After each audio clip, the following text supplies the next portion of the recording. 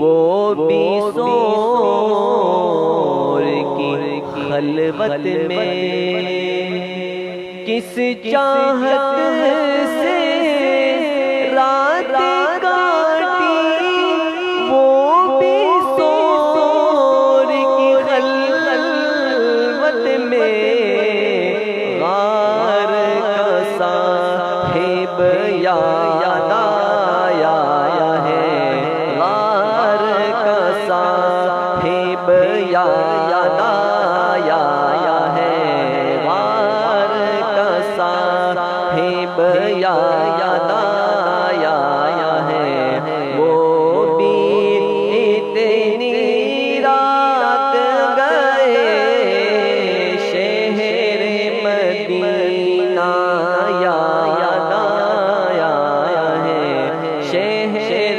مدینہ یاد آیا ہے، اور بیت اللہ کی چوکھٹ پر ہے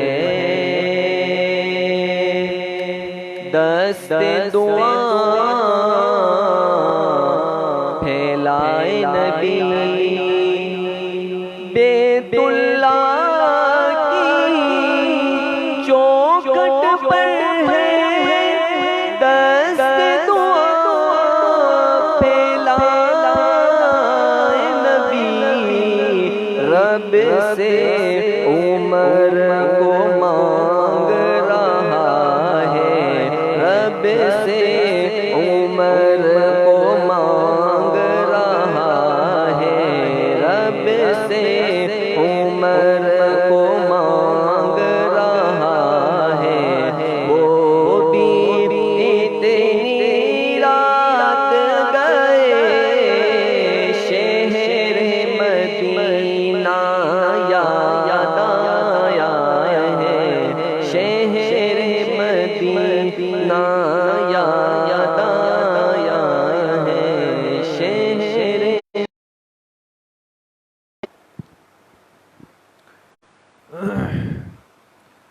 بسم اللہ الرحمن الرحیم، نحمده ونصلي ونسلم على رسوله الكريم، اما بعد فاعوذ بالله من الشیطان الرجیم، بسم اللہ الرحمن الرحیم، لقد جاءكم رسول من انفسكم عزيز عليه ما عنتم حريص عليكم بالمؤمنين رؤوف الرحیم۔ تمام ساتھی ایک مرتبہ محبت سے درود شریف پڑھ لیں۔ اللہم صلی علی محمد وعلی آل محمد کما صلیت علی ابراہیم وعلی آل ابراہیم انک حمید مجید۔ اللہم بارک علی محمد وعلی آل محمد کما بارکت علی ابراہیم وعلی آل ابراہیم انک حمید مجید۔ میرے انتہائی بڑی اور سب سے عظیم نعمت یہ ہے کہ ہمارے پاس ایک امتیاز ہے، ایک خصوصیت ہے جو ہمیں پوری دنیا سے نمایاں کر دیتی ہے، الگ کر دیتی ہے، اور وہ خصوصیت یہ ہے کہ ہمیں جناب رسول اللہ صلی اللہ علیہ وسلم کی اس آخری امت میں اللہ پاک نے آنا نصیب فرمایا ہے۔ اور یہ ایسی نعمت ہے کہ دنیا کی ساری نعمتیں، ساری چیزیں، سارے اسباب وہ اس نعمت کے سامنے ہیچ ہے، ختم ہے اور بیکار ہے۔ چونکہ یہ اصلاحی مجلس ہے اور ہم سب ساتھی یہاں پر اس مقصد سے جمع ہیں کہ کچھ دیر بیٹھ کر ایسی کچھ باتیں ہو جائیں، ہم سن لیں کہ جس میں ہمارے لیے کوئی خیر کی، راحت کی، اللہ پاک کی محبت کی، اللہ کے قرب کی کوئی نہ کوئی سبیل اور کوئی نہ کوئی راستہ بن جائے۔ ابھی مغرب کے بعد بھی جیسے تفصیل سے بات ہوئی اور ہر مسلمان واقف ہے کہ جناب نبی کریم صلی اللہ علیہ وسلم کی آمد باسعادت، آپ کی ولادت باسعادت وہ اسی مہینے میں اللہ پاک نے فرمائی ہے۔ لیکن آپ کی ذات اتنی بابرکت ہے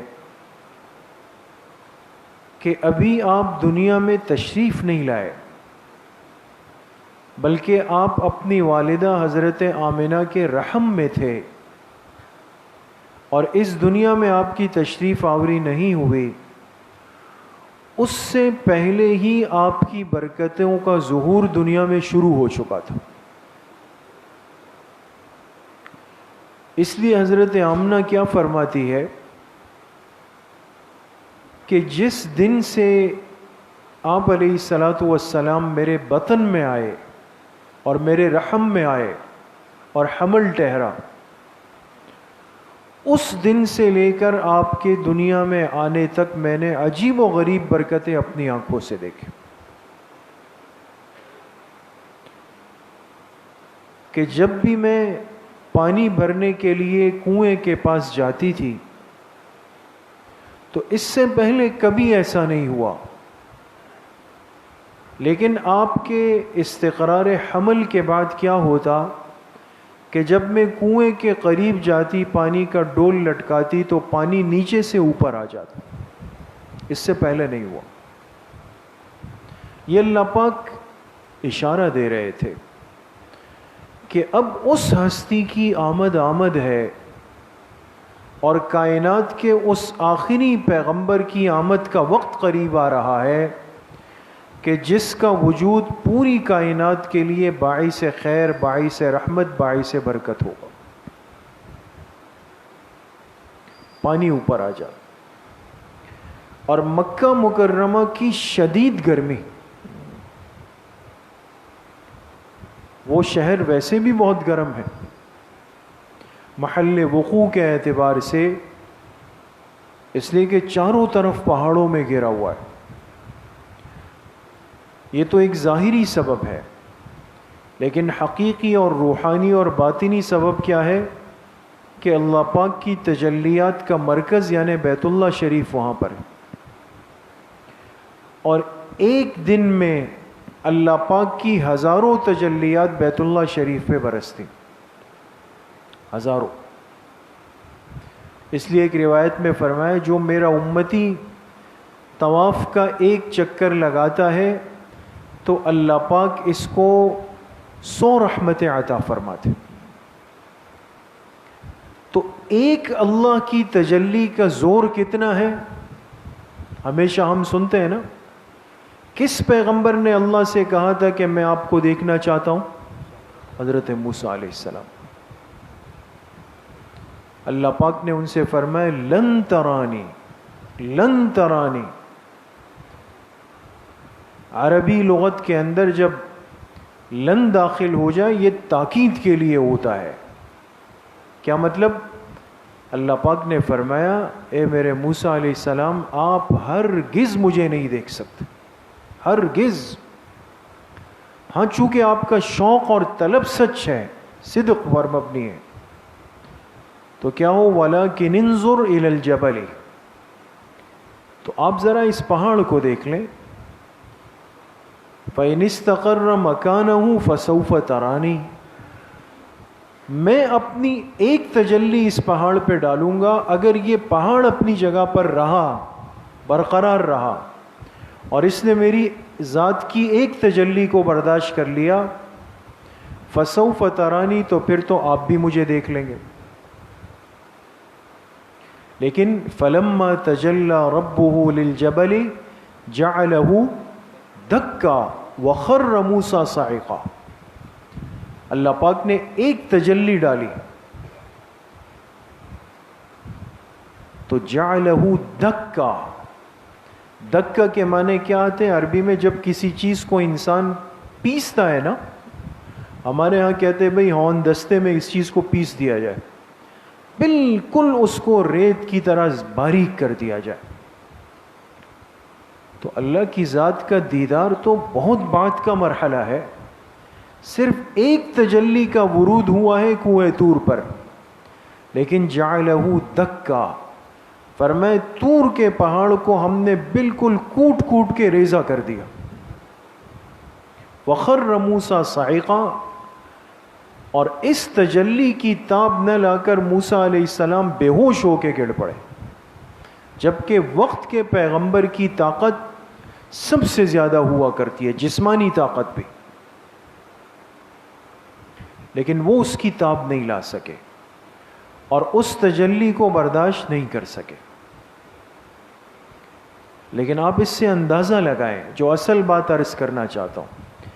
ایک تجلی کوہ طور پر پڑی، وقت کے پیغمبر برداشت نہیں کر سکے، لیکن حضور علیہ الصلوۃ والسلام کی ذات کی برکت دیکھیں. اللہ پاک کی بیت اللہ شریف پر روزانہ ہزاروں تجلیات برستی ہیں، اور یہ امت نہ صرف یہ کہ طواف کر کے اس تجلی کو برداشت بھی کر رہی ہے، بلکہ ایک ایک طواف پر اللہ پاک ان کو 100 رحمتیں عطا فرما. کبھی ہم نے غور کیا کہ یہ ایک تجلی کوہ طور پہ پڑی، وہ تو ریزہ ریزہ ہو گیا، وہی تجلی بیت اللہ شریف پہ ہے، لیکن یہ جو ہم طواف کر رہے ہیں، شوط کر رہے ہیں، چکر لگا رہے ہیں، بیٹھ کے وہاں تلاوت کر رہے ہیں، سب اعمال ہو رہے ہیں، اس امت اور اس کلمہ گو مسلمان کو یہ قلبی، روحانی، باطنی طاقت کس ہستی کی برکت سے ملی؟ جناب نبی کریم صلی اللہ علیہ وسلم. اس ہستی کی برکت سے اللہ پاک نے دے دی. تو حضرت آمنہ فرماتی ہے کہ وہ پانی اوپر آ جاتا اور مکہ کی شدید گرمی، لیکن جس دن سے آپ میرے رحم میں آئے، استقرار حمل ہوا، میں جب بھی گھر سے کسی کام کے لیے نکلتی تھی تو آسمان پر ایک بادل مجھ پہ مستقل سایہ کرتا تھا. یہ اس سے پہلے نہیں تھا. معلوم ہوا یہ اکرام کسی اور کا ہو رہا ہے. اور جب وضع حمل کا وقت آیا، ماہ ربیع الاول آیا، آپ دنیا میں تشریف لا رہے ہیں، تو اللہ کا نظام ہے، اللہ کا دستور ہے کہ وضع حمل کا وقت، بچے کے دنیا میں آنے کا وقت بہت ہی تکلیف دہ ہے. یہ آسان نہیں. ہم تو مرد ہیں تو بول سکتے ہیں اور الفاظ میں بتا سکتے ہیں، لیکن اس کی حقیقی کیفیت کا ادراک ہم نہیں کر سکتے. اس لیے ماں کو جو اتنا بڑا مقام اور مرتبہ ملا ہے، اس کے پیچھے یہ تکلیف کا برداشت کرنا ہے دوست، تو آسان نہیں. تو ہر بچہ دنیا میں آتا ہے، وضع حمل کی ایک تکلیف ہے، لیکن حضرت آمنہ فرماتی ہے کہ آپ علیہ السلام آئے، لیکن آپ کے وضع حمل تک کبھی مجھے اپنے پیٹ میں بوجھ محسوس نہیں ہوا، اور جس دن آپ کا وضع حمل ہوا تو مجھے ہلکے سے درد کا احساس بھی نہیں، اتنی راحت سے ہے۔ اور جیسے ہی آپ تشریف لائے تو کیا فرماتی ہے کہ آپ سیدھا سجدے کے اندر چلے گئے، سیدھا سجدے کے اندر چلے گئے۔ حالانکہ بچہ دنیا میں آتا ہے، اس کو کیا شعور ہے، اس کو دائی سنبھالتی ہے، ڈاکٹر اس کو سنبھالتی ہے، لیکن یہ عام بچے کی ولادت تو نہیں تھی، اس کائنات کے سردار کی ولادت ہو رہی تھی۔ اور فرمایا کہ جب آپ کی ولادت ہو گئی تو میں نے ایک روشنی دیکھی، اور وہ روشنی اتنی زوردار تھی کہ میں نے اپنی آنکھوں سے ملک شام کے پہاڑوں کو دیکھا۔ شام کہاں؟ مکہ کہاں؟ ملک شام کے پہاڑوں کو میں نے دیکھا۔ علماء نے لکھا ہے یہ حکمت تھی، اللہ پاک دکھانا چاہتے تھے حضرت آمنہ کو کہ یہ بچہ جو آپ کے گھر میں پیدا ہو رہا ہے، اس کی بات، اس کی دعوت اور اس کا لایا ہوا دین وہ دنیا کے کونے کونے تک پہنچ جائے گا۔ اس لیے حدیث پاک میں جناب نبی کریم صلی اللہ علیہ وسلم نے خود ارشاد فرمایا کہ لا یبقى علی الارض بیت مدر ولا وبر الا ادخلہ اللہ الاسلام۔ فرمایا اس زمین پر کوئی مٹی کا بنا ہوا، کوئی چمڑے کا بنا ہوا، یعنی اشارہ تھا کوئی کچا پکا گھر ایک بھی نہیں بچے گا اس زمین پر، مگر یہ کہ اس گھر میں اللہ پاک میرے لائے ہوئے دین اسلام کو داخل کر دیں، اور وہ داخل ہو جائے۔ آپ دنیا میں تشریف لے آئے تو ولادت سے پہلے برکتوں کا ظہور ہوا ہے دوستو، اور جب ولادت ہو گئی تو اللہ کی شان یہ کہ جس رات آپ تشریف لائے تو ظاہری طور پر حضرت آمنہ کے گھر میں کوئی جلانے کے لیے تیل نہیں تھا، جو چراغ اس زمانے میں جلتے تھے وہ ظاہری طور پہ نہیں جلے، وہ نہیں تھا، اس لیے کہ اس ہستی اور اس شخصیت کی آمد تھی کہ جن کے وجود سے اللہ پاک نے پوری کائنات کو روشن کرنا تھا۔ وہ ظاہر کی روشنی کے محتاج نہیں تھے۔ باپ کا سایہ سر پہ نہیں، یتیم ہے، کیوں؟ اس لیے کہ کل کوئی یہ نہ کہہ سکے کہ بھائی آج انسان کہتا ہے بھائی فلاں کی تربیت اس لیے اچھی ہے کہ ان کے والد بڑے اچھے تھے، ان کے والد نے محنت کی، ان کے لیے قربانی دی، دوڑ دھوپ کی، جبھی بچے بن جاتے ہیں نا دوستو۔ تو کل کو آپ علیہ الصلاۃ والسلام کی ساری زندگی کی نسبت کوئی آپ کے والد کی طرف کرتا، اللہ پاک نے اس آپ کے دنیا میں آنے سے پہلے ہی والد کا سہارا لے لیا، تاکہ دنیا سمجھ جائے کہ میرا یہ پیغمبر دنیا میں کسی کی اصلاح کا، تربیت کا محتاج نہیں تھا، اس کی تربیت بھی اللہ پاک نے خود فرمائی ہے، اس کو اخلاق و آداب بھی اللہ پاک نے خود سکھائے۔ جب کچھ دن گزر گئے تو آپ نے سنا ہے، ہمیشہ ہم یہ واقعہ سنتے ہیں، تو عرب کے ماحول اور مزاج کے مطابق کیا ہوا کہ بھی بچوں کو اب دیہات کی عورتوں کے حوالے کر دیا جائے، اس لیے کہ دیہات میں ہر چیز اپنی اصلی حالت میں ہے، غذا ہے، موسم ہے، بول چال ہے، تندرستی، ہر چیز ہے۔ شہر کے ماحول میں تو ہر چیز جو ہے وہ مصنوعی ہے۔ تو عرب میں ایک عادت تھی کہ بچے کو کچھ دن ماں اپنا دودھ پلاتی اور پھر اس کے بعد ان کو دیہات کی عورتوں کے حوالے کر دیا جاتا۔ تو آپ علیہ السلام نے 3 یا 4 دن بعض روایات میں حضرت آمنہ کی رضاعت فرمائی ہے. پھر ابو لہب کی ایک باندی تھی اور اس کا نام لکھا ہے ثویبہ. ثویبہ، صوبیہ نہیں، ثویبہ. اس ثویبہ کی رضاعت فرمائی ہے. اور پھر حسب دستور وہ عورتیں آئیں جو اطراف کے گاؤں سے آتی تھی. تو طائف کے اندر ایک گاؤں تھا بنو سعد کا. اس بنو سعد کے بارے میں مشہور تھا کہ یہاں کی عورتوں کا دودھ کا جو بچہ رضاعت کرتا ہے وہ بڑا صحت مند اور سمجھدار ہوتا. وہ عورتیں آئیں اور مکہ مکرمہ کے اندر جتنے بچے پیدا ہوئے تھے ایک ایک بچے کو اپنے ساتھ لے جانے کی ترتیب تھی. لیکن اللہ پاک نے اپنے حبیب کے لیے، اپنے محبوب کے لیے ہر چیز کو منتخب کر کے محفوظ کر کے رکھا ہوا تھا. ہر ایک نہیں لے جا سکتا آپ کو. اس لیے جب یہ عورتیں چلی تو سب کی سواریاں ہٹی کٹی تازی موٹی تھی. اور جو حضرت حلیمہ سعدیہ ہے رضی اللہ عنہا، بنو سعد سے چلی اپنے شوہر کے ساتھ، تو ان کی اونٹنی انتہائی لاغر اور کمزور تھی. اب وہ کیا ہوتی، تھک کے رک جاتی. یہ لوگ انتظار کرتے، پھر کہتے بھئی آپ چلو. کئی دفعہ ایسا ہوا پھر انہوں نے کہا بھئی آپ آؤ، ہم تو جا رہے ہیں، بار بار نہیں ہو سکتا. تو وہ سب آگے نکل گئی عورتیں، اور جا کر مکہ مکرمہ میں بھئی پتہ چلا فلاں کے گھر بچہ، فلاں کے گھر بچہ، فلاں. تو ہر ایک نے کوشش کی کہ بھئی کسی مالدار، سردار، ذمہ دار آدمی کا بچہ ملے تاکہ اس کو رضاعت کرانے کے بعد ہمیں اچھی اجرت مل جائے. تو ہر عورت آتی بھئی کہاں کہاں بچہ ہوا ہے، تو کہتے بھئی فلاں فلاں کے ہاں، اور عبد المطلب کے گھر پوتا پیدا ہوا ہے. تو وہ ان کے پاس آتی. اچھا بھئی ان کے والد، کہتے والد تو فوت ہو گئے.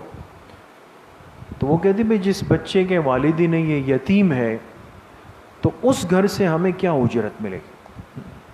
قبول نہیں کیا، قبول کر ہی نہیں سکتی تھی، اس لیے کہ اللہ پاک نے ان کی گود کے لیے الگ عورت کا انتخاب کر لیا تھا، تو نہیں آ سکتے.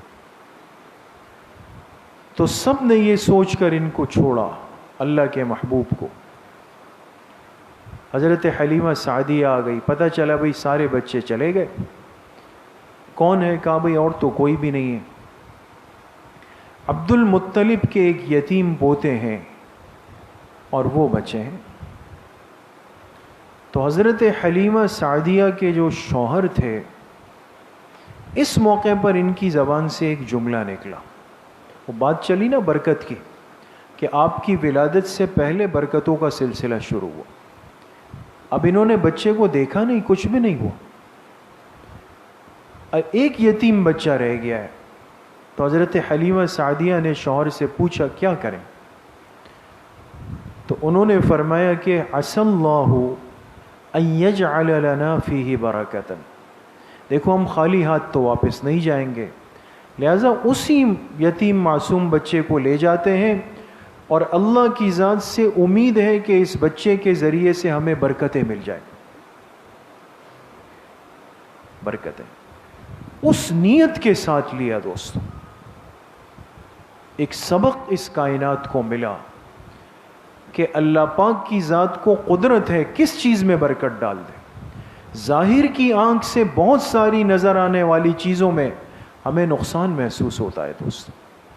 اب اس کو چھوڑ دیتے ہیں کہ بھئی اس سے کیا ہوگا، اس میں کیا فائدہ ہے، بھئی اس میں کیا خیر ہے، اس کا تو اپنا کوئی فیوچر اور مستقبل نہیں ہے، اس میں کیا ہوگا. لیکن میرے عزیزو دوستو بزرگو، اگر ہم اللہ کے پاک پیغمبر کے سچے امتی ہیں تو آپ کے رضاعی والد کے اس جملے کو اپنے سامنے رکھنا ہوگا. یہ دیکھیں کہ اس عمل کا، اس کام کا، اس شخص کا، اس فرد کا اللہ کے دین سے کتنا ربط ہے. وہ چیزیں باعث برکت ہوتی ہے دوست. تو حضرت حلیمہ آئی اور آپ کے چہرے مبارک سے جب چادر ہٹائی تو فرمایا ایسا حسین اور جمیل اور پھر آپ نے ایک مسکراہٹ آپ کے چہرے پر آئی. تو حضرت حلیمہ فرماتی اس بچے کی مسکراہٹ میرے دل کے اندر چلی گئی وہاں سے. تو ان کو اٹھایا، اب سواری پر بیٹھ گئے. تو جس سواری پر بیٹھے تو ترتیب یہ تھی کہ بھئی جانور چلانے والا وہ ان کے شوہر تھے، تو وہ بیٹھ گئے. پیچھے حضرت حلیمہ سعدیہ آپ علیہ السلام کو گود میں لے کر بیٹھ گئی، لیکن اونٹنی نے کھڑے ہونے سے انکار کر دیا، نہیں اٹھ رہی. بڑی کوشش کی بھئی نہیں اٹھ رہی. تو ان کے شوہر اترے جیسے چیک کرنے کے لیے کیا مسئلہ ہے. اب جب وہ نیچے اترے، اس جانور کے چلانے والی سیٹ چھوڑ دی آگے والی، جب نیچے آئے اونٹنی ایک دم سے کھڑی ہو گئی. انہوں نے کہا او ہو یہ جانور اشارہ کر رہا ہے کہ اس بچے کو پیچھے نہیں رکھا جا سکتا، اس کو تو آگے رکھنا پڑے گا. تو آپ کو آگے لایا گیا. اور جب یہ اونٹنی کھڑی ہوئی اور اس نے جو دوڑ لگائی، وہی اونٹنی جو طائف سے چل کر یہاں تھک تھک کر آئی تھی، سب کو تھکا دیا. اب واپسی میں ایسی دوڑ رہی ہے ہوا کی طرح کہ وہ جو پہلی عورتیں پہلے نکل چکی تھی انہوں نے دیکھا کہ حضرت حلیمہ آ رہی ہے اور ایک تیز رفتار اونٹنی ہے، اور چلتے چلتے ان سب کو تجاوز کر کے آگے چلی. تو ان عورتوں نے پوچھا کہ حلیمہ کیا معاملہ ہے؟ یہ تو وہی اونٹنی ہے، آتے ہوئے تو اس میں طاقت نہیں تھی، اب اتنا آگے نکل گئی، لگتا ہے کہ آپ نے سواری بدل دی ہے. تو حضرت حلیمہ نے فرمایا سواری وہی ہے، اب سوار بدل چکا ہے، اب سوار بدل گیا، اب برکتیں ساتھ چل رہی ہے دوست. اور جب یہ قافلہ بنو سعد قبیلے میں پہنچا ہے، سیرت کی تمام کتابوں کے اندر لکھا ہے کہ آپ علیہ الصلاۃ والسلام کو لے کر جب حضرت حلیمہ سعدیہ اپنے قبیلے کے اندر داخل ہوئی، پورے بنو سعد کے قبیلے کے ہر ہر گھر میں ایک خوشبو پھیل گئی. اور کہتے ہیں جب تک آپ علیہ السلام نے 4 سال وہاں گزارے، یہ اس جگہ کو ایک سعادت حاصل ہے. بنو سعد کی بستی آج بھی ہے، لوگ جاتے ہیں، اللہ ہم سب کو حاضری نصیب فرمائے. تو وہ خوشبو رہی آخر تک. اور حضرت حلیمہ سعدیہ کا گھر یہ اپنے علاقے کا، قبیلے کا سب سے کمزور گھرانہ تھا. خود فرماتی ہے کہ ہمارے پاس چند بکریاں تھیں، لیکن بہت مشکل سے اس کے تھنوں میں دودھ آتا تھا، اتنی لاغر اور کمزور ہو چکی تھی. لیکن جب سے یہ بچہ آیا تو اللہ کی شان، ہمارے گھر کا ایک برتن بھی دودھ سے کبھی خالی نہیں ہوتا تھا. بکریاں بھرپور، دودھ بھرپور، گھر کے اندر عجیب و غریب برکتیں ہیں، لوگ حیران ہو جاتے.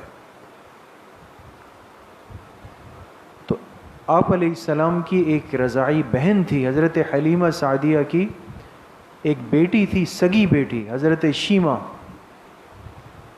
تو وہ بڑی بچی تھی، تو ان کی ذمہ داری تھی کہ وہ جا کر بکریاں چرا کے آتی تھی.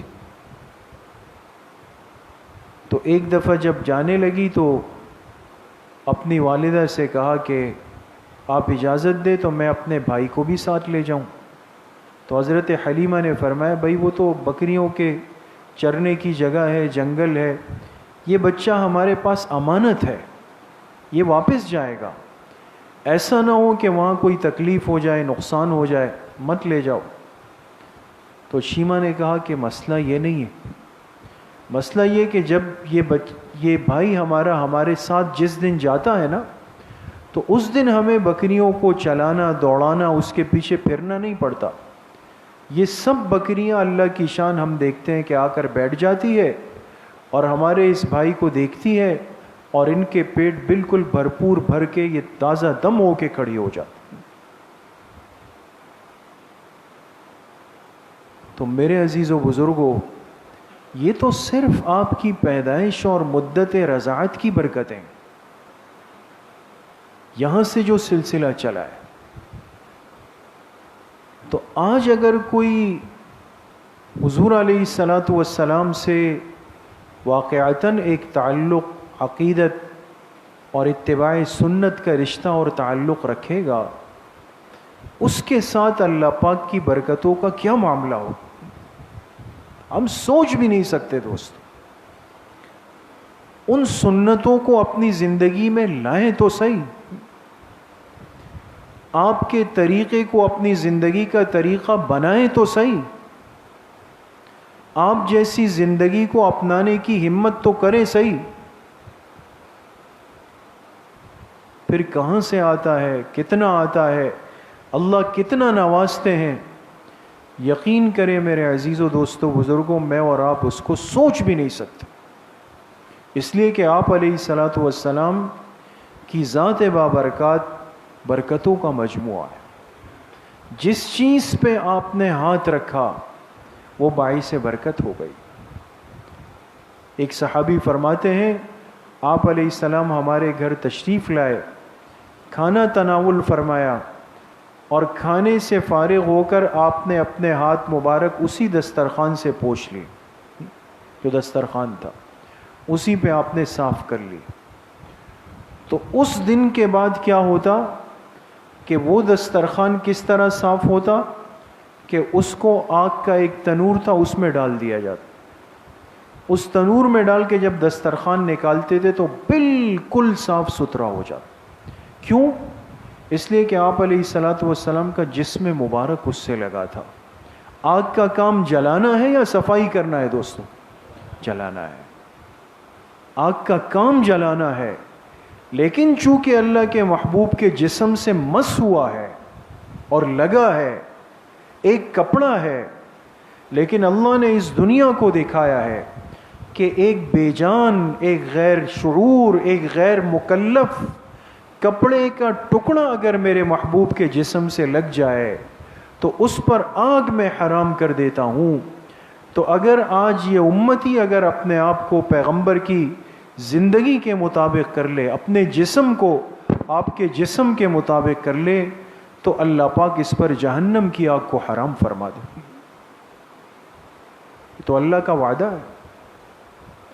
اس لیے میرے عزیزوں دوستوں بھائیوں اور بزرگوں، یہ مبارک مہینہ ہمیں سبق دے رہا ہے کہ ہم وہ خوش نصیب لوگ ہیں اور اس پیغمبر کی امت میں پیدا ہوئے ہیں اور اس پیغمبر کے متبعین ہیں، اور قیامت کے دن اس پیغمبر کی شفاعت کے امیدگار اور طلبگار ہیں کہ جن کے زندگی کے ایک ایک حصے کو باعث برکت فرما دیا، ایک ایک چیز باعث برکت ہو گئی دوست۔ اس لیے ہماری زندگیوں میں سنتیں زندہ ہو جائے۔ آج اس کمزوری کی اصلاح کی بہت بڑی ضرورت ہے۔ ایک کام ہو رہا ہے اور اس میں ایک سنت طریقہ ہے، ایک عام طریقہ ہے، ہم عام طریقے کو سیکھ کر اسی پہ چلتے ہیں، سنت طریقہ نہ سیکھا نہ اس پہ عمل کیا۔ اس لیے میرے عزیزوں دوستوں بزرگوں، کم از کم یہ نیت ہو کہ ہم سنتوں کی اتباع کو اپنی زندگی کا حصہ بنائیں، ہمارا ایک ایک عمل سنت سے مزین ہو جائے دوست، ہمارا بولنا، اٹھنا، چلنا، سونا، مسجد آنا، مسجد سے نکلنا، گھر میں داخل ہونا، گھر سے نکلنا، یہ سب چیزیں سنت ترتیب پر ہو جائیں۔ اور میں آخر میں ایک بات کر کے بات ختم کر رہا ہوں۔ ایک بہت بڑے اللہ والے نے یہ بات لکھی کہ بھئی مسلمان جیسا تیسا بھی ہے، ہم جیسے کمزور مسلمان بھی ہیں، لیکن ہر مسلمان کی ایک دل کی خواہش ہے اور ایک دل کا جذبہ ہے کہ میں اللہ کے حبیب صلی اللہ علیہ وسلم کی مبارک سنتوں پر 100% عمل کریں۔ بھئی سب کا ارادہ اور جذبہ تو ہے نا انشاءاللہ، لیکن ایک ایک سنت پر عمل ہو جائے، سب سنتیں زندہ ہو جائے، ظاہر سی بات ہے ایک دن کا کام تو نہیں ہے اور اتنا آسان بھی نہیں ہے، انسان کمزور ہے، بڑوں کی باتیں بڑی ہوتی۔ تو انہوں نے کیا فرمایا کہ میں یہ عرض کرتا ہوں کہ اگر کوئی مسلمان 3 سنتوں کی پابندی روزانہ کی بنیاد پہ شروع کر دے، کتنی سنتوں کی؟ 3 سنتوں، 3 سنتوں کی پابندی روزانہ کی بنیاد پر شروع کر دے گا تو اللہ پاک اس کے لیے تمام سنتوں پر عمل کرنا آسان فرما دے۔ 3 سنتیں، اب وہ کون کون سی ہے؟ بہت آسان ہے، اور یقیناً آپ سب ماشاءاللہ صاحب تقوی صاحب اعمال ہیں، یقیناً کرتے ہوں گے، لیکن اب اس استحضار اور سوچ کے ساتھ ہم کریں کہ بھئی یہ 3 سنتیں تو نہیں چھوڑنی۔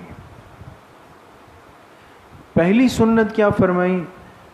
فرمایا سلام میں پہل کرنے کی سنت۔ سلام نہیں، ایک تو دیکھیں نا سلام کرنا سنت ہے نا، سب جانتے ہیں، سلام میں پہل کرنا مستقل الگ سنت ہے۔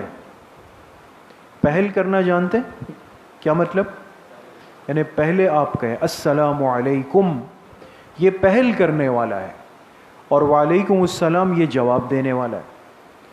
تو سلام کرنا مستقل سنت، لیکن سلام میں پہل کرنا یہ الگ سنت ہے۔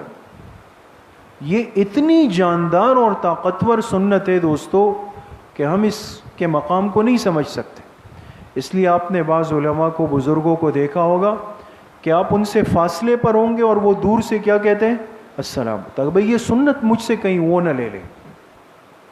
ہم تو بادشاہ لوگ ہیں، کسی نے کر لیا تو ٹھیک، ہم کہتے ہیں اس نے نہیں کیا میں کیوں کروں؟ کتنے موقع ضائع کرتا۔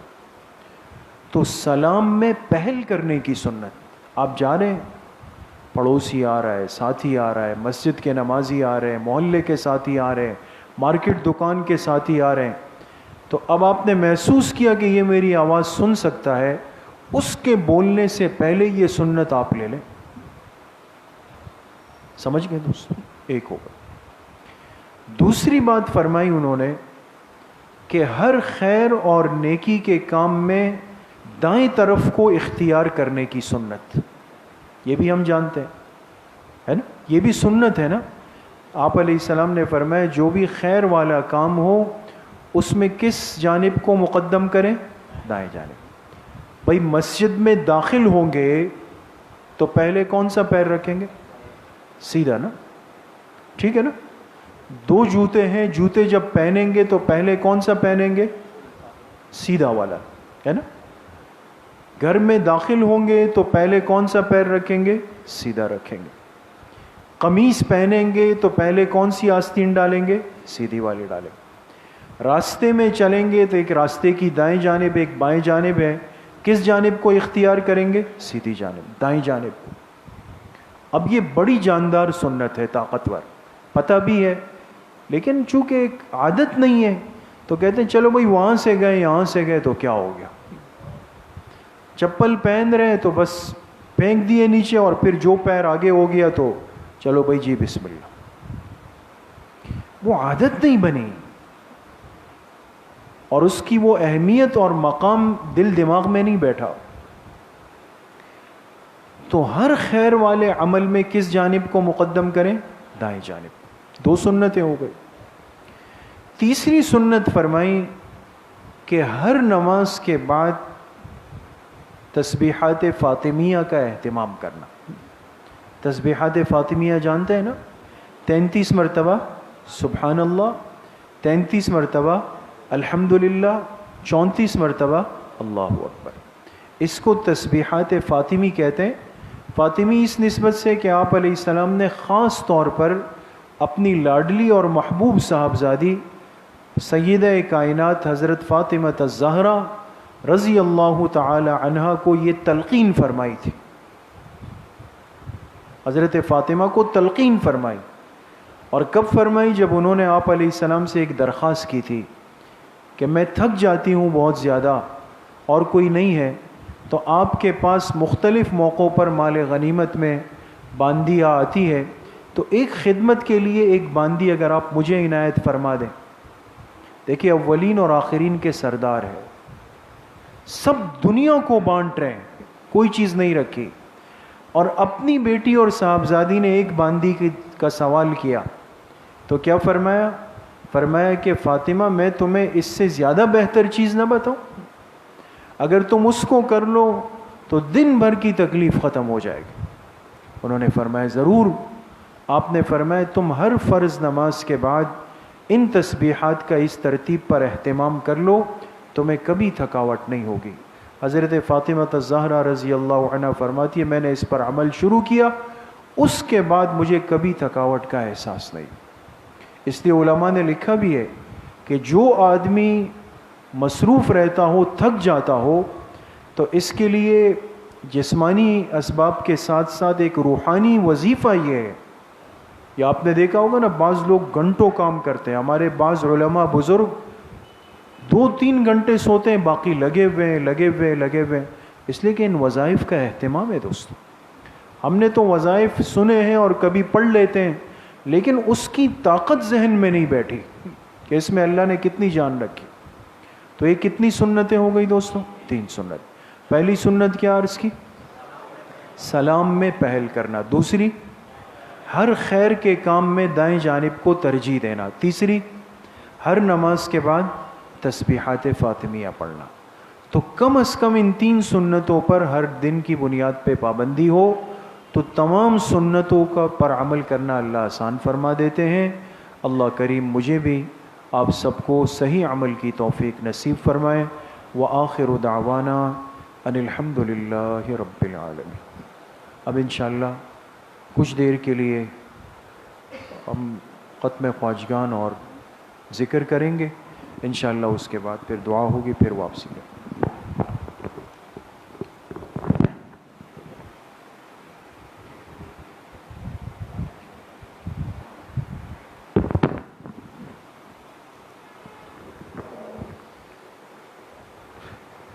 بسم اللہ الرحمن الرحیم۔ انشاءاللہ پہلے مشائخ کے ختمات شریفہ پڑھے جائیں گے، پھر اس کے بعد انشاءاللہ کچھ دیر ذکر اور مراقبہ ہوگا، پھر انشاءاللہ دعا ہوگی۔ بسم اللہ الرحمن الرحیم۔ الحمد للہ الذی لم يتخذ ولدا ولم يكن له شریک فی الملک ولم يكن له ولی من الذل وکبرہ تکبیرا۔ تمام حضرات ایک مرتبہ درود شریف پڑھ لیں۔ اللہم صلی علی محمد وعلی آل محمد کما صلیت علی ابراہیم انک حمید مجید۔ اللہم بارک علی محمد وعلی آل محمد کما بارکت علی ابراہیم وعلی آل ابراہیم انک حمید مجید۔ ایک مرتبہ سورہ فاتحہ پڑھ لیں۔ بسم اللہ الرحمن الرحیم۔ الحمد للہ رب العالمین الرحمن الرحیم مالک یوم الدین ایاک نعبد و ایاک نستعین اہدنا الصراط المستقیم صراط الذین انعمت علیہم غیر المغضوب علیہم ولا الضالین۔ ایک مرتبہ درود شریف پڑھ لیں۔ اللہم صلی علی محمد وعلی آل محمد کما صلیت علی ابراہیم وعلی آل ابراہیم انک حمید مجید۔ اللہم بارک علی محمد وعلی آل محمد کما بارکت علی ابراہیم وعلی آل ابراہیم انک حمید مجید۔ ایک مرتبہ سورہ علم نشرح پڑھ لیں۔ بسم اللہ الرحمن الرحیم۔ علم نشرح لک صدرک ووضعنا عنک وزرک الذي انقض ظهرك ورفعنا لك ذكرك فإن مع العسر يسرا إن مع العسر يسرا فإذا فرغت فانصب وإلى ربك فارغب۔ ایک مرتبہ سورہ اخلاص پڑھ لیں۔ بسم اللہ الرحمن الرحیم۔ قل هو اللہ احد اللہ الصمد لم یلد ولم یولد ولم یکن له کفوا احد۔ ایک مرتبہ سورہ فاتحہ پڑھ لیں۔ بسم اللہ الرحمن الرحیم۔ الحمد للہ رب العالمین الرحمن الرحیم مالک یوم الدین ایاک نعبد و ایاک نستعین اہدنا الصراط المستقیم صراط الذین انعمت علیہم غیر المغضوب علیہم ولا الضالین۔ ایک مرتبہ درود شریف پڑھ لیں۔ اللہم صلی علی محمد وعلی آل محمد کما صلیت علی ابراہیم وعلی آل ابراہیم انک حمید مجید۔ اللہم بارک علی محمد وعلی آل محمد کما بارکت علی ابراہیم وعلی آل ابراہیم انک حمید مجید۔ 7 مرتبہ پڑھے۔ اللہم یا قاضی الحاجات، اللہم یا قاضی الحاجات۔ 7 مرتبہ پڑھے۔ اللہم یا کافی المہمات، اللہم یا کافی المہمات۔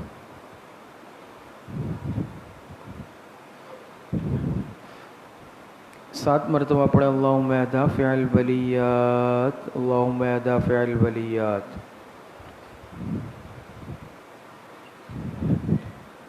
7 مرتبہ پڑھے اللہم یا شافی الامراض، اللہم یا شافی الامراض۔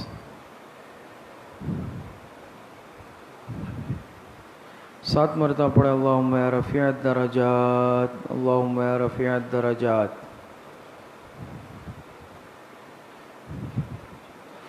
7 مرتبہ پڑھے اللہم یا مجیب الدعوات، اللہم یا مجیب الدعوات۔ 7 مرتبہ پڑھے اللہم یا ارحم الراحمین، اللہم یا ارحم الراحمین۔ 1 مرتبہ درود شریف پڑھ لیں، اللہم صلی علی محمد وعلی آل محمد کما صلیت علی ابراہیم انک حمید مجید، اللہم بارک علی محمد وعلی آل محمد کما بارکت علی ابراہیم انک حمید مجید۔ 3 مرتبہ پڑھیں حسبنا اللہ ونعم الوکیل، حسبنا اللہ ونعم الوکیل۔ 1 مرتبہ درود شریف پڑھ لیں، اللہم صلی علی محمد وعلی آل محمد کما صلیت علی ابراہیم اللہم بارک علی محمد وعلی آل محمد کما بارکت علی ابراہیم وعلی آل ابراہیم۔ 3 مرتبہ پڑھیں یا خفی اللطف ادرکنی بلطفک الخفی، یا خفی اللطف ادرکنی بلطفک الخفی۔ 1 مرتبہ درود شریف پڑھ لیں، اللہم صلی علی محمد وعلی آل محمد کما صلیت علی ابراہیم وعلی آل ابراہیم انک حمید مجید، اللہم بارک علی محمد وعلی آل محمد کما بارکت علی ابراہیم وعلی آل ابراہیم انک حمید مجید۔ 3 مرتبہ پڑھیں لا حول ولا قوة الا باللہ، لا حول ولا قوة الا باللہ۔ 1 مرتبہ درود شریف پڑھ لیں، اللہم صلی علی محمد وعلی آل محمد کما صلیت علی ابراہیم وعلی آل ابراہیم انک حمید مجید، اللہم بارک علی محمد وعلی آل محمد کما بارکت علی ابراہیم وعلی آل ابراہیم انک حمید مجید۔ 3 مرتبہ پڑھے ذالک فضل اللہ یؤتیہ من یشاء واللہ ذو فضل علی المؤمنین، ذالک فضل اللہ یؤتیہ من یشاء واللہ ذو فضل علی المؤمنین۔ 1 مرتبہ درود شریف پڑھ لیں، اللہم صلی علی محمد وعلی آل محمد کما صلیت علی ابراہیم وعلی آل ابراہیم انک حمید مجید، اللہم بارک علی محمد وعلی آل محمد کما بارکت علی ابراہیم وعلی آل ابراہیم انک حمید مجید۔ 3 مرتبہ پڑھے یا لطیفا بخلقہ یا علیما بخلقہ یا خبیرا بخلقہ، الطف بنا یا لطیف یا علیم یا خبیر، یا لطیفا بخلقہ یا علیما بخلقہ یا خبیرا بخلقہ، الطف بنا یا لطیف یا علیم یا خبیر۔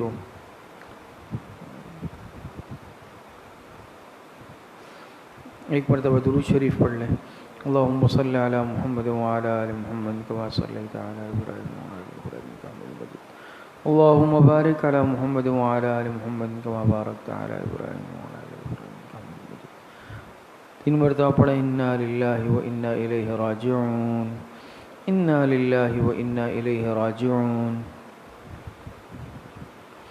1 مرتبہ درود شریف پڑھ لیں، اللہم صلی علی محمد وعلی آل محمد کما صلیت علی ابراہیم اللہم بارک علی محمد وعلی آل محمد کما بارکت علی ابراہیم۔ 3 مرتبہ پڑھے اللہ ولی الذین آمنوا، اللہ ولی الذین آمنوا۔ 1 مرتبہ درود شریف پڑھ لیں، اللہم صلی علی محمد وعلی آل محمد کما صلیت علی ابراہیم اللہم بارک علی محمد وعلی آل محمد کما بارکت علی ابراہیم۔ 3 مرتبہ پڑھے واللہ ولی المؤمنین، اللہ ولی المؤمنین۔ 1 مرتبہ درود شریف پڑھ لیں، اللہم صلی علی محمد وعلی آل محمد کما صلیت علی ابراہیم اللہم بارک علی محمد وعلی آل محمد کما بارکت علی ابراہیم۔ 3 مرتبہ پڑھے رب اغفر وارحم وانت خیر الراحمین، رب اغفر وارحم وانت خیر الراحمین۔ 1 مرتبہ درود شریف پڑھ لیں، اللہم صلی علی محمد وعلی آل محمد کما صلیت علی ابراہیم اللہم بارک علی محمد وعلی آل محمد کما بارکت علی ابراہیم۔ 3 مرتبہ پڑھے یا لطیف یا خبیر یا ودود یا شکور، یا لطیف یا خبیر یا ودود یا شکور۔